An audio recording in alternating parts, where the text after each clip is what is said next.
President Trump's pick to run the VA, White House Dr. Ronny Jackson, is facing allegations of creating a hostile work environment, drinking on the job, and overprescribing medication.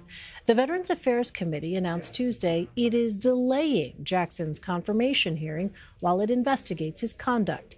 Jackson said Tuesday he's looking forward to rescheduling his hearing. Meanwhile, President Trump stood behind his nominee, but also said Jackson is better off withdrawing. I said to Dr. Jackson, what do you need it for? So we'll see what happens. I don't want to put a man through who's not a political person. I don't want to put a man through a process like this. It's too ugly and too disgusting. So we'll see what happens. He'll make a decision. CBS News political correspondent Ed O'Keefe joins me now from Capitol Hill. Ed, can you tell us more about the allegations regarding Jackson's conduct that the Senate panel will be looking into? Sure. So John Tester is the top Democrat on the Senate Veterans Affairs Committee. He told NPR this afternoon that his office has heard from more than 20 active duty and retired military personnel concerned about prescription drugs that he was giving to military personnel and others on overseas trips, mostly pills that help people stay awake or fall asleep on long overseas journeys. There's also concerns about a toxic work environment, and that comes amid reports that the Navy looked into some concerns at the White House Medical Unit back in 2012, found that things were, in fact, in pretty rough shape, but a follow-up assessment in 2013 found that things had improved. The White House tonight says that that's basically all about a minor tiff between Dr. Jackson and another Navy captain at the time who was a physician to President Obama, but beyond that, there's really nothing to worry about, and that he's been given a clean vet by the FBI. Well, President Trump suggested that he did not want to put Jackson through an ugly confirmation process and that he personally doesn't believe Jackson should go through it. What does it suggest that the president is giving his VA nominee an out?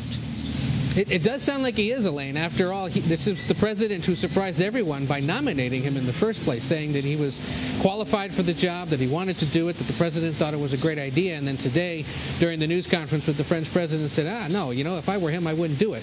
Look, there were reports that they met this afternoon and that the president said, if you want to keep going with this, go right ahead. The fact that tonight senior administration officials spoke out in favor of Dr. Jackson suggests that the White House was preparing to back him up. And what does it say that a day after, and likely just a day or two before, the full Senate is going to confirm the new Secretary of State, Mike Pompeo, which was supposed to be sort of the big accomplishment of the week, that the White House yet again finds itself defending yet another embarrassing situation surrounding a nominee or a sitting cabinet official. And Ed, can you remind us why former VA Secretary David Shulkin left his post? Sure. Well, remember, Shulkin was the only holdover from the Obama administration. He's a medical surgeon, a longtime medical executive as well. He had been serving as head of the VA and was resisting attempts by the administration to enact more aggressive moves to privatize health care for military veterans. But what ultimately did him in was reports about a trip he took to Europe last year with his wife. There was a visit to Wimbledon and some other stops in Europe that he didn't entirely pay for at the time, and worse, was evasive about when asked by reporters in the wake of the trip. He was ousted, and it's been almost 2 months now that the nation's second largest department, the VA, and its 350,000 employees have gone without a permanent secretary. Well, Ed, this is not the first time the White House has run into problems with one of its nominees. Are there concerns among lawmakers about this administration's vetting process? Yeah, I mean, look back to the beginning of the Trump administration. Ever since, Democrats have been complaining, worrying about all sorts of Trump administration officials, whether it's cabinet secretaries, judges, or other lower-level government officials.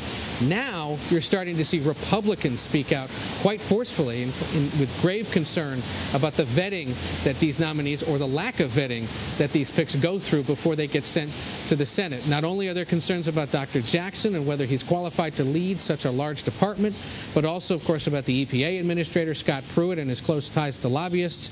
And then, of course, as we mentioned, CIA Director Mike Pompeo barely got out of the Senate Foreign Relations Committee on Monday ahead of a full Senate vote later this week that he's expected to clear easily. Right. Ed O'Keefe on Capitol Hill. Ed, thank you.